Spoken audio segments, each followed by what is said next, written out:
Chapter 7. The Unfriendly Housekeeper. When Heidi opened her eyes on her first morning in Frankfurt, she could not think where she was. Then she rubbed them and looked about her. She was sitting up in a high white bed, in a large, wide room with very long white curtains. Near the window stood 2 chairs covered with large flowered material, and then came a sofa with the same flowers, in front of which was a round table.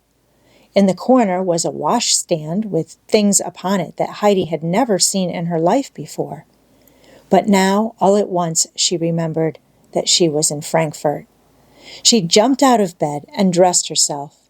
Then she ran first to one window and then another. She wanted to see the sky and country outside. She felt like a bird in a cage behind those great curtains. But they were too heavy for her to put aside, so she crept underneath them to get to the window. But she could see nothing but walls and windows. She felt quite frightened and ran backwards and forwards, trying to open first one and then the other of the windows, for she felt that somewhere outside there must be the green grass and the last unmelted snows on the mountain slopes. But the windows remained immovable. Try what Heidi would to open them.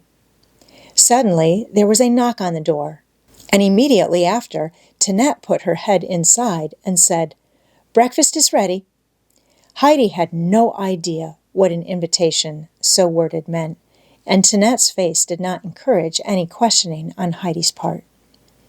Heidi was sharp enough to read its expression and acted accordingly, so she drew a little stool out from under the table, put it in the corner, and sat down upon it, and there silently awaited what would happen next. Shortly after, Miss Rottermeier appeared. She seemed very much put out and called to Heidi, "What is the matter with you, Adelaide? Don't you understand what breakfast is? Come along at once." Heidi had no difficulty in understanding now and followed at once. Clara gave her a kindly greeting, her face looking considerably more cheerful than usual, for she looked forward to all kinds of new things happening again that day.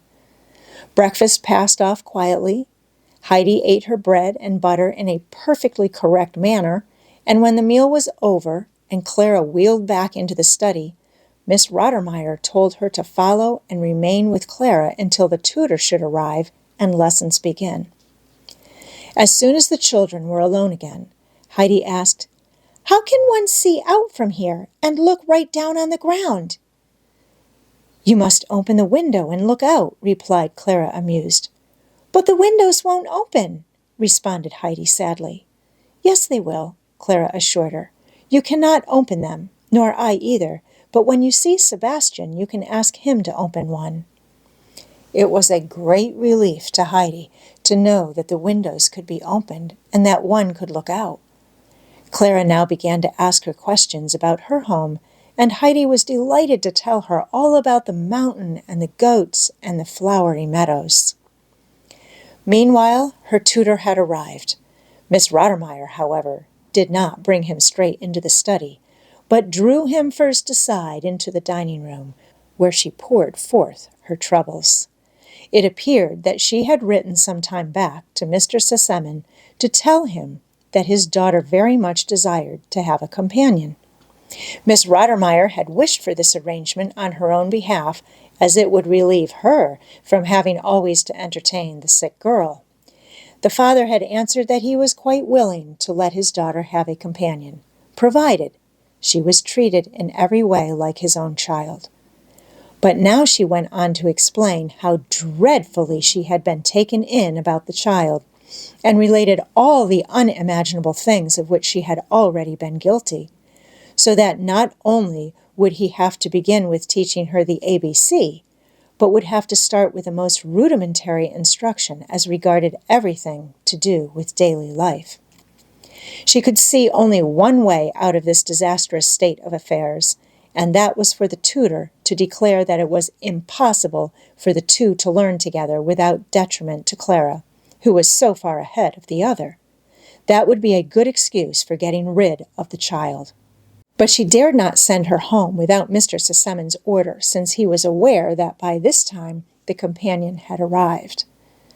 The tutor was a cautious man and said that if the little girl was backward in some things, she was probably advanced in others, and a little regular teaching would soon set the balance right.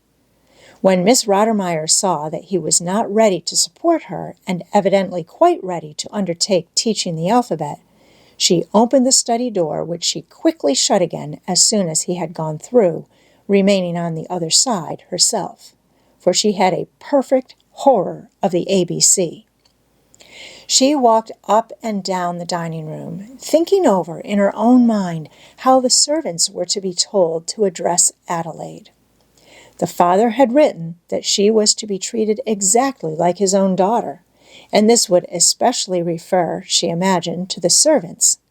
She was not allowed, however, a very long interval of time for consideration, for suddenly the sound of a frightful crash was heard in the study, followed by frantic cries for Sebastian. She rushed into the room. There on the floor lay in a confused heap books, exercise books, and inkstand with a tablecloth on the top, while from beneath them a dark stream of ink was flowing all across the floor. Heidi had disappeared.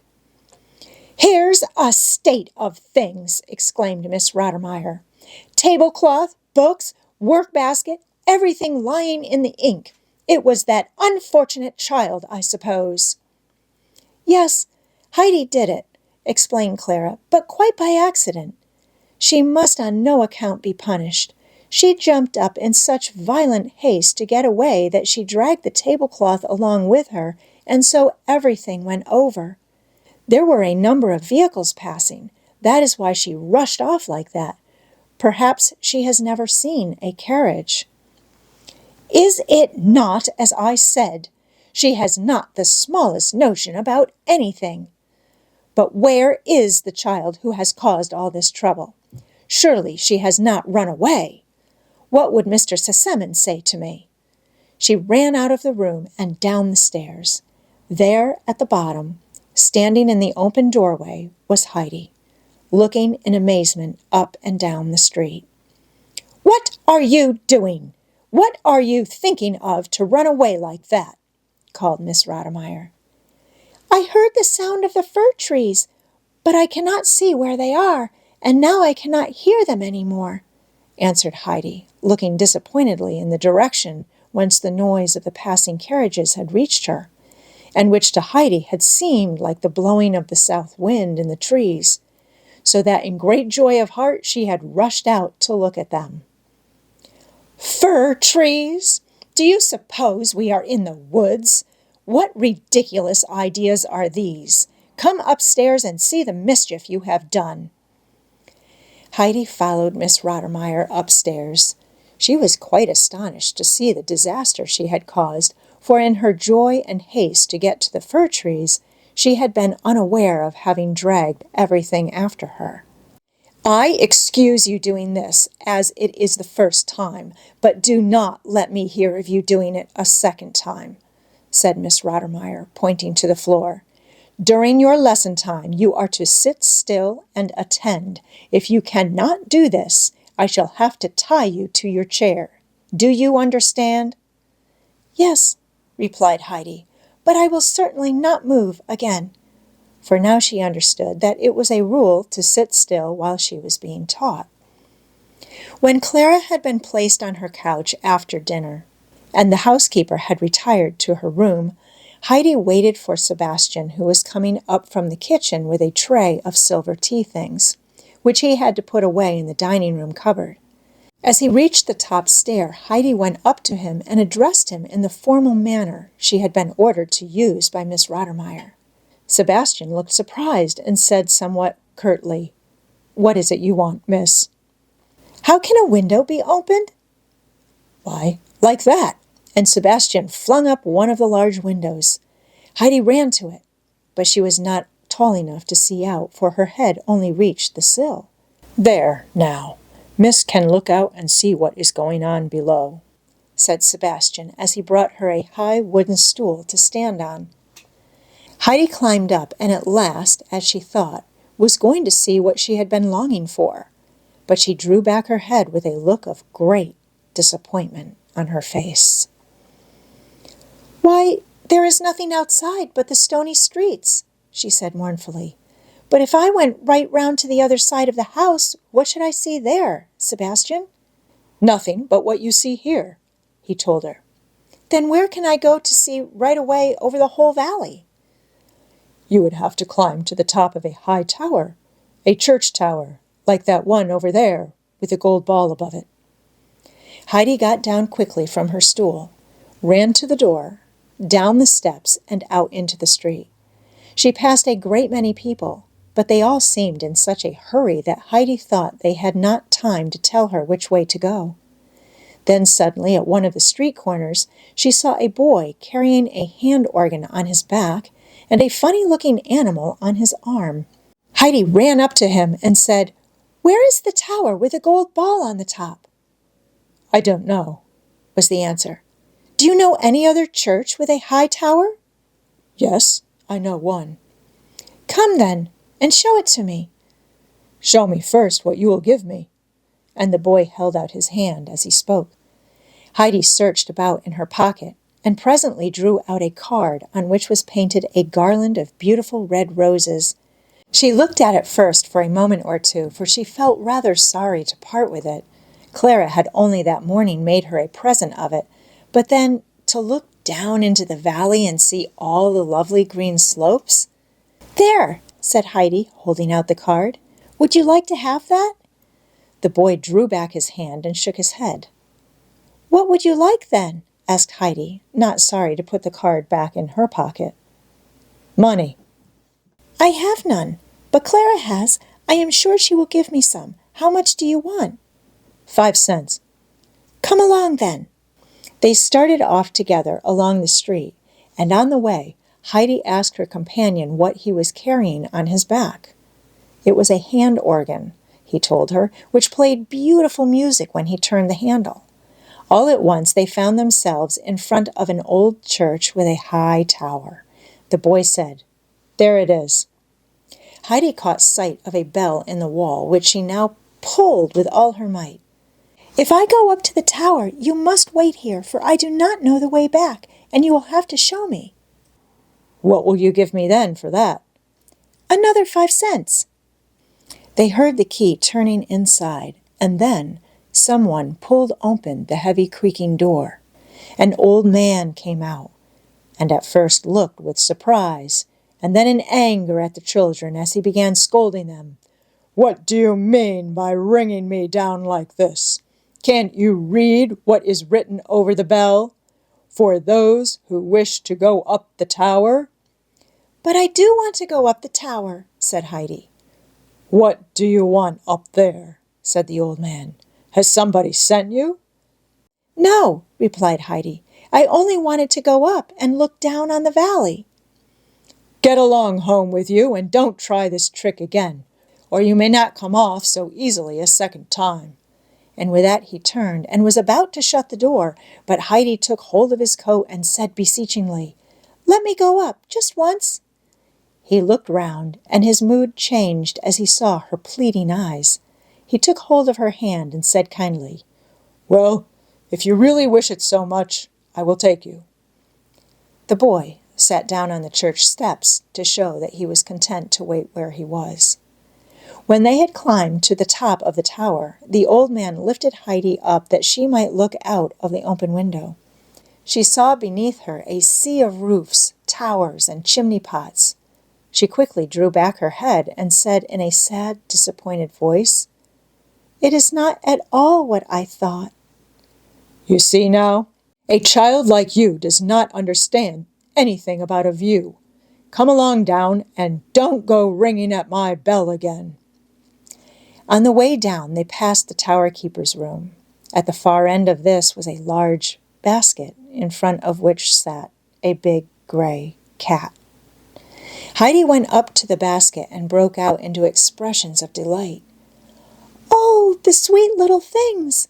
The darling kittens!" she kept on saying, as she jumped from side to side of the basket, so as not to lose any of the droll gambols of the 7 or 8 little kittens that were scrambling and rolling and falling over one another. "Would you like to have one?" said the old man, who enjoyed watching the child's pleasure. For myself? To keep? Said Heidi excitedly, who could hardly believe such happiness was to be hers. Yes, of course, more than one if you like. In short, you can take away the whole lot if you have room for them.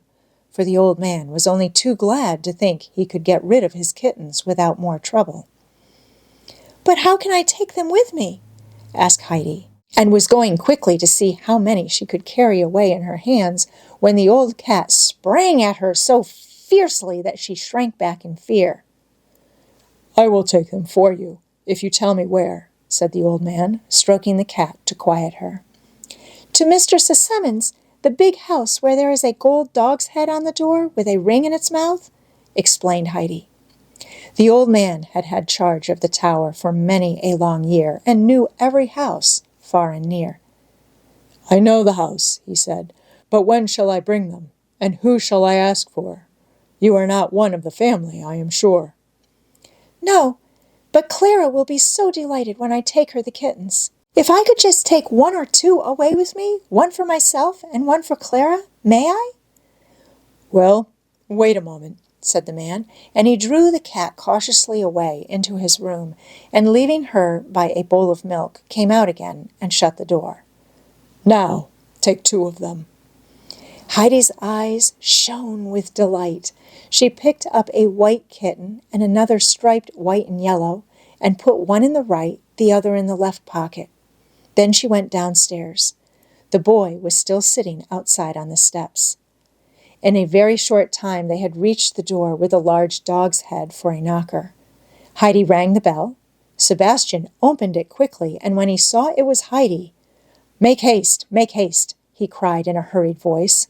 Heidi sprang hastily in, and Sebastian shut the door after her, leaving the boy, whom he had not noticed, standing in wonder on the steps. Make haste, little miss, said Sebastian again. Go straight into the dining room. They are already at table. Miss Readabout looks like a loaded cannon. What could make the little miss run off like that? Heidi walked into the room.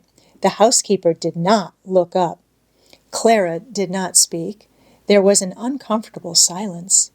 Sebastian pushed her chair up for her, and when she was seated, Miss Readabout said sternly, Adelaide, you have behaved in a most unmannerly way by running out of the house as you did, without asking permission, without anyone knowing a word about it, and then to go wandering about till this hour. I never heard of such behavior before. Meow, came the answer back. This was too much for the lady's temper. With raised voice she exclaimed, You dare, Adelaide, after your bad behavior, to answer me as if it were a joke? I did not, began Heidi. Meow, meow. That will do, Miss Readabout tried to say, but her voice was almost stifled with anger. Get up and leave the room. Heidi stood up, frightened, and again made an attempt to explain. I really did not. Meow, meow, meow. But Heidi, now put in Clara, when you see that it makes Miss Readabout angry, why do you keep on saying meow? It isn't I. It's the kittens, Heidi was at last given time to say. How? What? Kittens? Shrieked Miss Readabout. Sebastian! Tinette! Find the horrid little things! Take them away! And she rose and fled into the study and locked the door. When Sebastian entered the dining room, Clara had the kittens on her lap, and Heidi was kneeling beside her, both laughing and playing with the tiny, graceful little animals.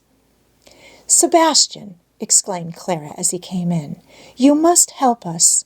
You must find a bed for the kittens where Miss Readabout will not spy them out, for she is so afraid of them that she will send them away at once. But we want to keep them, and have them out whenever we are alone. Where can you put them? I will see to that, answered Sebastian willingly. I will make a bed in a basket and pull it in some place where the lady is not likely to go. You leave it to me.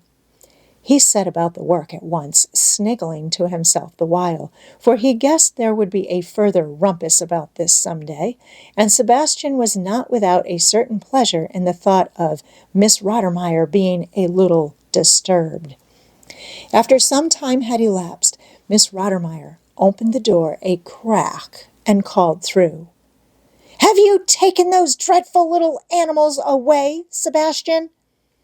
He assured her twice that he had done so, and quickly and quietly catching up the kittens from Clara's lap, disappeared with them.